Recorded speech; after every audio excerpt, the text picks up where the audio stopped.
అత్యుత్తమ ప్లేస్మెంట్స్ తో ఎంఎన్సీ కంపెనీలలో ఉద్యోగమే లక్ష్యమా? ఇంజనీరింగ్ చదవాలనే మీ పిల్లల కలని కేజీ రెడ్డి కాలేజ్ తో నిజం చేసుకోండి. ఫస్ట్ సినిమాకి వచ్చిన రెమ్యునేషన్ గుర్తుందా భయ్య? రంగరాజానికి ఏం చేశారు? ఎంత వచ్చింది అసలు? సుజిత్ భయ్యది అది అయిపోయింది. సుజిత్ భయ్య అక్కడ మనీ ఇస్తారు, తీసుకెళ్ళు, ఆల్ ది వెరీ బెస్ట్ అని నన్ను బాగా సపోర్ట్ చేశారు. అక్కడికి వెళ్ళిన తర్వాత నేను 1000-2000 అడుగుదాము ఫస్ట్ సినిమా, అది 2014లో తీసుకొని సెంటిమెంట్గా ఫస్ట్ సినిమా ఫ్రీగా చేస్తే మనకి మళ్ళీ డబ్బులు రావు, అవన్నీ దేవుడికి ఏదైనా వేద్దాం ఆ టైప్లో వెళ్ళి అడుగుతా ఉన్నా. వాళ్ళు కూడా అక్కడ నరసింహ భయ్య కాదులే సినిమా బడ్జెట్ ఎక్కువైంది, నెక్స్ట్ సినిమా నుంచి మంచిగా రెమ్యునరేషన్ ఇస్తాం, ఇది కొంచెం చూసుకో అంటున్నారు. అది కాదండి మీ ఇష్టం అండి, అది నేను చెప్తున్నా, నువ్వు చెప్పు దాంట్లోనే ఉండింది ఎంత ఎంత ఎంత అనే దాంట్లో. తీరా చూస్తే వాళ్ళు 3500 చేతిలో పెట్టారు. ఓకే, నేనేమో 1000 రూపాయలు అనుకుంటున్నాను. మీరు ఎక్స్పెక్ట్ చేసిన దానికి 3500 ఇచ్చారు. అసలు ఏం మాట్లాడుకుని వెళ్ళిపోయాను నేను. ఆ తర్వాత యువి క్రియేషన్ ప్రొడ్యూసర్ వంశీ గారికి కూడా చెప్పా ఇలా జరిగిందండి అది అని. ఆయన కామెడీగా నవ్వి అయితే ప్రొడక్షన్ కంట్రోల్ చేయాలా, ఓవర్ బడ్జెట్ అయిపోతున్నాయి. ఓకే, ఫస్ట్ రెమ్యునరేషన్ అయితే 3500. ఏం చేశారు వాటిని? చాలా రోజులు ఇది ఎక్కడ వేద్దాం, ఏ గుళ్ళో వేద్దాం అని అన్నీ అనుకొని ఫ్రెండ్స్తో కూర్చొని ఖర్చు పెట్టేశాం. ఓకే, అంటే ఈ ఫ్రెండ్స్ అంటే ఎవరో కాదు, ఈ శ్రీకాంత్, శేఖర్ రాజా గారు, వీళ్ళందరూ కూడా ఏం లేదు మంచిగా నాన్ వెజ్లు అవి తెచ్చుకొని ఒక పార్టీ లాగా చేసుకొని, అంటే వీళ్ళతోనే ట్రావెల్ అయ్యాను, వీళ్ళతోనే స్టార్ట్ అయ్యాను. నా షార్ట్ ఫిల్మ్ తీసిన వాళ్ళు వీళ్ళు అందరం కూర్చొని సరదాగా ఎంజాయ్ చేసి. ఈ 75 సినిమాలు చేసి ఉంటారు ఇప్పటి వరకు? 75 లేదు 150 మూవీస్ అయినాయా? అంటే చిన్న ఈ పెద్ద ఈ వన్ డే చేసినవి కూడా కౌంటే కదా. అవును అవును. రణరాజర్ అంటూ ఇప్పుడు నారీ నడుమరితో ఆల్మోస్ట్ 150+. Super, congrats. అయితే 150 సినిమాలు పూర్తి చేసుకున్నారు. దాంట్లో ఒక 20 ఆగిపోయి ఉంటాయి ఏమో నాకు తెలిసి. ఓకే, పోస్ట్ ప్రొడక్షన్కి వచ్చే టైంకో లేకపోతే ఎక్కడో అవి ఎప్పుడో కూడా బ్యాక్లాగ్స్ ఉంటాయి. అవి అందరికీ ఉంటాయి. అవి ఎప్పుడో వచ్చేస్తాయి బయటికి డైరెక్ట్గా. అంటే కొన్ని సినిమాలు 50% అయినాక ఆగిపోతుంటాయి, కొన్ని స్టార్ట్ అయిన 10 రోజులకి ఆగిపోతుంటాయి కదా. అలాంటివి ఒక 10-15 ఉన్నాయి, మిగతా అన్ని అంటే మధ్యలో. అంటే ఈ దాదాపుగా 2014 ఫస్ట్ మూవీ, 2014 to 2026 12 years జర్నీలో. అంటే మధ్యలో ఎప్పుడన్నా డిసప్పాయింట్ అయ్యారా? అరే చేస్తున్నాం కానీ ఇంకా మోర్ డిజర్వ్, అంటే ఇంకా రావాలి మనకు గుర్తింపు, మోర్ డిజర్వ్, ఎప్పుడన్నా డిసప్పాయింట్ అయ్యారా? లేదు అందరితో పోల్చుకుంటే ఇంకా బెటర్గానే ఉన్నానని. అదే రెండూ ఉన్నాయి. ఇప్పుడు ఏమవుద్దంటే చాలామంది అడుగుతుంటారు మామూలుగా కావాల్సిన వాళ్ళే, రే ఇంకా మంచి పొజిషన్లో ఉండాలి కదా, ఏంట్రా ఇంకా ఎక్కడున్నావు ఆ టైప్లో కొంతమంది అంటుంటారు. నా వరకు నేను చాలా బెటర్ పొజిషనే ఉన్నాను చాలామందితో పోలిస్తే. పాపం వాళ్ళు ఇంకా స్ట్రగుల్లో ఉన్నారు. ఆ పాయింట్ ఆఫ్ వ్యూలో ఆలోచించుకున్నప్పుడు పాజిటివ్గానే ఉంటుంది. ట్రై చేస్తాను, ఎందుకంటే ఒక సినిమా నమ్ముకుంటాం, ఈ సినిమా అదిరిపోద్ది, ఈ సినిమా నుంచి మనకి లైఫ్ మారిపోద్ది అని. అది టక్కన ఆడలేదనుకోండి, ఇంకో సినిమా కోసం చూసుకోవాలి, ఇంకా ఇంకోటి మంచి క్యారెక్టర్. ఇప్పుడు సపోర్టింగ్ క్యారెక్టర్లు వేరు, చాలా మంచి క్యారెక్టర్ వేరు, అంతే కదా. నలుగురు ఫ్రెండ్స్లో నేను ఒక ఫ్రెండ్ లాగా ఉన్నాను అనుకోండి, మనకేదో చిన్న మైలేజ్ అది.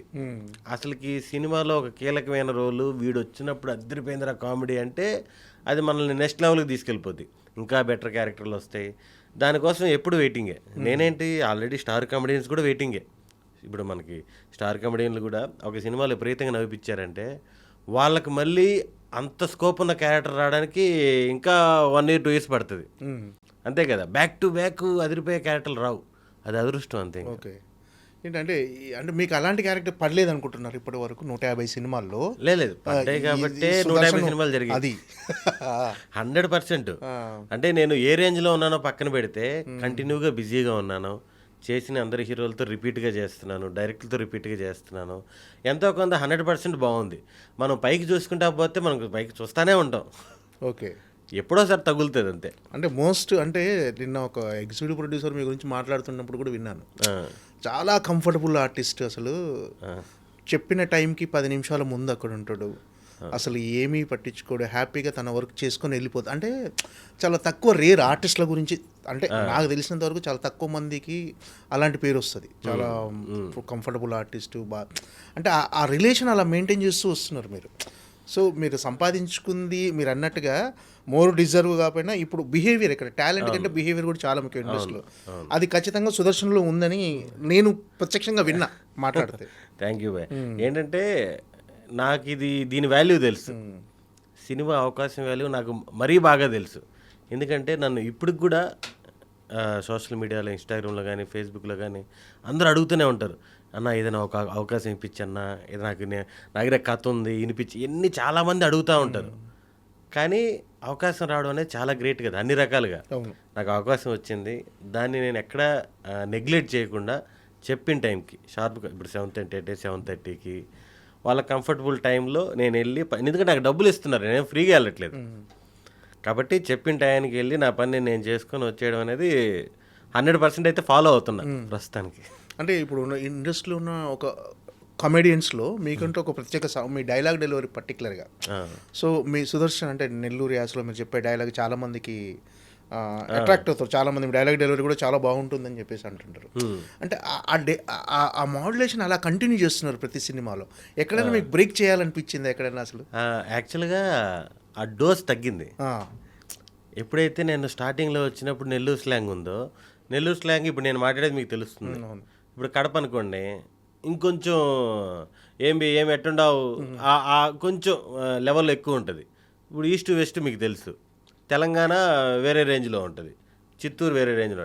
నాదేమైపోయిందంటే హైదరాబాద్కి వచ్చి 12 సంవత్సరాలు అయిపోవడం వల్ల, ఇక్కడ ఫ్రెండ్స్ ఇక్కడ వీళ్ళతో తిరగడం వల్ల ఏమైపోయిందంటే ఆ స్లాంగ్ కాస్త నార్మల్ అవుతూ వస్తుంది. ఓకే, కొన్ని పదాలైనా మారుతున్నాయి. నాకు ఈస్ట్ వెస్ట్ ఫ్రెండ్స్ ఎక్కువ ఉన్నారు, వాళ్ళ వల్ల ఇప్పుడు ఎవరిని కల్పించినా కూడా అండి అని అలవాటు అయిపోయింది. అంటే బ్రో అంటున్నా, లేకపోతే అండి అంటున్నా, అలా అలవాటు అయిపోయింది. ఫస్ట్లో ఉన్న స్లాంగ్ అది డిఫరెంట్ స్లాంగ్ అని తెలియదు నాకు. నా పక్కన ఉండే వాళ్ళందరూ తిరుపతి, నెల్లూరు, చిత్తూరు వాళ్ళే. రూమ్లో కూడా షార్ట్ ఫిల్మ్ తీసినా కింద కామెంట్స్ వస్తున్నాయి, రే వీడి స్లాంగ్ బాగుంది, డిఫరెంట్గా ఉందని. ఆ కామెంట్స్ చూసిన తర్వాత అర్థమైంది నాకు, ఓహో నేను చిన్నప్పటి నుంచి నెల్లూరులోనే ఉన్నా, తిరుపతి, నెల్లూరు, పొద్దుటూరు, వేరే ఊరు తెలియదు, ఎక్కడికి పోలేదు. ఇక్కడికి వచ్చినాక ఈ స్లాంగ్ ఇంపార్టెన్స్ ఉంది, డిఫరెంట్గా మాట్లాడుతున్నాడు అంటే ఎవరి టైమింగ్స్ వాళ్ళకు ఉంటాయి. మీకు వే ఆఫ్ స్టైల్ ఉంటుంది, నాదొక స్టైల్ ఉంటుంది. ఈ స్టైల్ నచ్చింది, ఓకే, అందుకని ఇది కంటిన్యూ అవుతూ ఉంది. ఎక్కడో కొంచెం తగ్గింది సాఫ్ట్గా, అది కూడా మంచిదే అని చాలామంది డైరెక్టర్లు చెప్పారు. ఒరే న్యూట్రల్గా ఉండడం కూడా హ్యాపీ, అన్ని సినిమాలకి కనెక్ట్ అయిపోతావు అని. ఇప్పటి వరకు అంటే కెరీర్లో రకరకాల క్యారెక్టర్స్ చేశారు. కానీ అంటే ప్రతి పాత్ర అంతో ఇంతో సిమిలర్గా ఉంటుంది నెక్స్ట్ పాత్ర. అంటే కమెడియన్స్కి దాదాపుగా ఉన్న ఇష్యూ అది.